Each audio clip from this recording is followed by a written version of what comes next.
Hello everyone. आज की इस वीडियो में हम लोग मैथमेटिकल साइंस पेपर 2 का जो नेक्स्ट 4 to 5 क्वेश्चंस है वो देखेंगे। सो प्रीवियस वीडियो में हम लोग ने 10 to 11 12 क्वेश्चन हम लोग ने डिस्कस किया विथ ब्रीफ एक्सप्लेनेशन। अगर वो वीडियो अच्छे लगे और आपको बेनिफिट हो रहा है then please subscribe, share and comment on video. So now in this video, I'm going to solve few more problems. So without wasting time, let's see first question from today's video.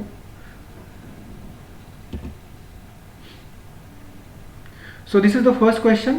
If the velocity potential of the fluid is given by, and the fluid is given by, what is the equation? Phi is equal to x square minus y square. So this is the equation they have given.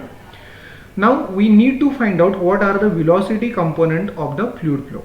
Okay, so velocity component of the fluid flow. So we first of all discuss what are the velocity component in the velocity potential function. So velocity component functions are u and v, and that can be calculated by using this phi as partial derivative of phi with respect to y, and v can be calculated by partial derivative of phi with respect to x. So these are the two functions u and v which is known as velocity component. Now to calculate u, we need to differentiate this phi with respect to y. So what is the derivative of y? Here we have x square, so derivative is 0. Then y square derivative is minus 2y, okay, plus derivative of y cube is 3y square, and that 3 get cancelled. So what you have here? Xy square. Here minus x cube by 3 because derivative of y is 1, so minus x cube by 3.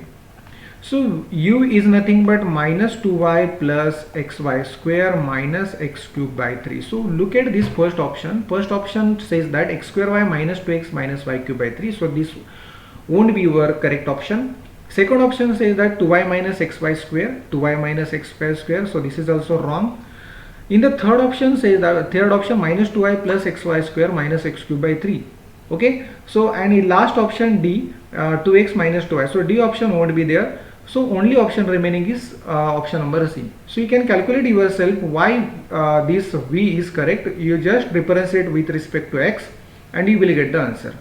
Okay. So since that exam is objective type and we have to solve every question within a minute or within a 1.5 minutes, so just do the some calculation and guess what is your answer. So let's move to the next question, question number 6.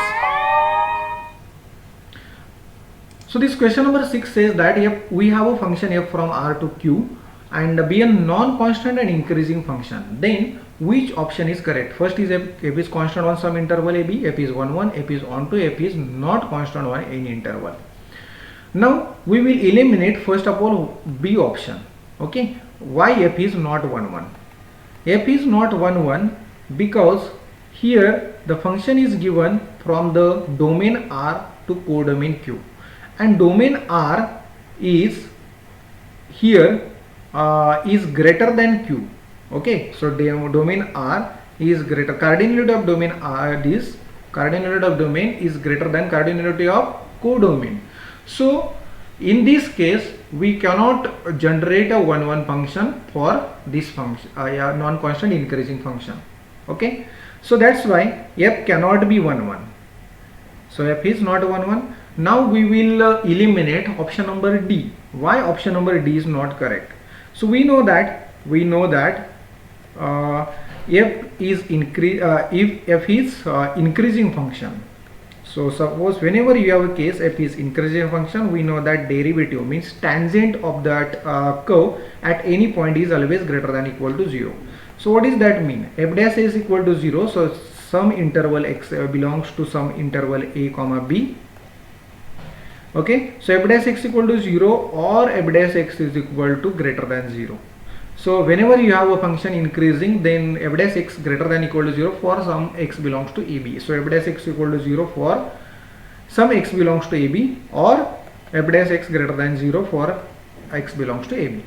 Okay, so that means that f of x is equal to constant, and f of x equal to constant for some interval x belongs to AB. So he says that f is non-constant on any interval, so it is not possible that f is not constant on any interval, so it might be constant on some interval.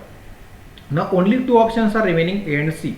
So we will discard option number C. Why? We have a counter example. So why f of x is not constant? F of x is 1 2. So we will see that if you take 0 and 1 function, so if x belongs to 0 to minus infinity and x belongs to 0 to infinity, so if we take this function, the graph of this function look like from here 1 to infinity, and here we have a 0 to infinity. Okay, so this is the function. This function is not constant and increasing function, right? But still this function is not onto. This function is not onto, right? Because every point has for every y in this, there does not exist image in R. So that's why this function is not onto. Okay, so that's why your option is f is constant on some interval AB is correct. Now let's move to the next question. Question number 60 I have taken. Let f be analytic on C minus 0, so complex plane minus 0, and let mu1 and mu2 are the two function to curve. They have given like mu1t is equal to e raised to 2 pi it, and mu2t is equal to 10 times e raised to 2 pi it.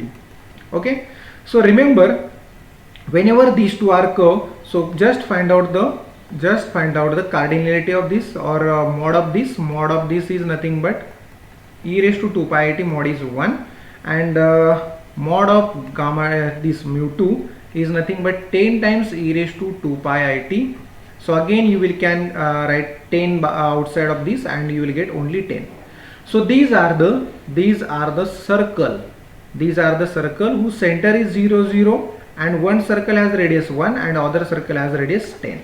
Okay, so only thing here, they have given one circle is radius 1 and other is 10. Now I1 is given with f of z dz over mu1. So I will take any function which is analytic in C minus 0. So consider f of z is equal to 1 by z. So if you consider f of z is equal to 1 by z, then z equal to 0, which is pole and which belongs to complex plane minus 0, right? So z is equal to 0, which belongs to this and which is analytic. So z is equal to 0 is a pole which is lies inside this, and for this z equal to 0 function is analytic. Okay, so condition f is analytic is satisfied here. Now we need to calculate what is the integration of this. So integration is 1 by z dz over the gamma 1. So what is the integration of this? If z is equal to 0 is pole, then what is the formula by your residue or any formula? Cauchy theorem. So this is 2 pi I f of 0. 2 pi I f of 0. So what is f of 0? F of z is 1. So f of 0 is also 1. So answer is 2 pi I.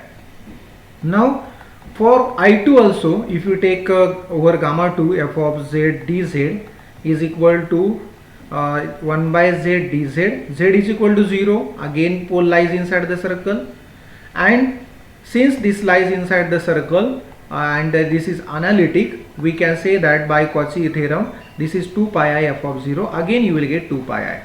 Okay, so in both the case you will get the same answer, 2 pi I. So remember, whenever you have a circle and one curve is given, gamma 1 is on our circle and gamma 2 is another circle, and I1 and I2 is given, then they are always equal. Okay, so for this 60 question number 60, option number A is correct. Now let's move to the 54th question. How many solutions are there for this equation cos x minus e raised to minus x equal to 0? Okay, so solution we will find directly this cos x minus e raised to minus x equal to 0. So therefore cos x equal to e raised to minus x. Now draw the graph of this. So if you draw the graph of this, we know that e raised to minus x has a graph like this. So when x tends to infinity, this is 0, e raised to minus x is 0, and when x tends to infinity, minus infinity, it will be going upward direction. Okay, now cos x graph. So add x equal to 0, cos 0 is 1, so both these values are 1, so it is starting from this. Okay, and cos x has a graph like this. Now if you draw this cos x graph with e raised to x graph, what you observe, we have so many solutions. Whenever we have an intersection, there is a solution. Whenever you have an intersection, there is a solution.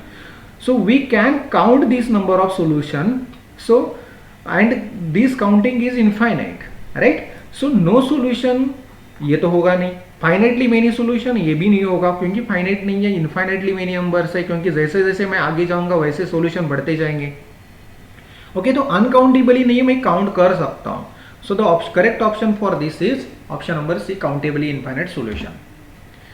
So these are the questions which I have taken from the set 2021, and in the next video we are again solving we are going to solve some another questions from the measure theory as well as some functional analysis question. Okay, so if you understood this and if you like this video, then please subscribe, share and comment on video. Thank you.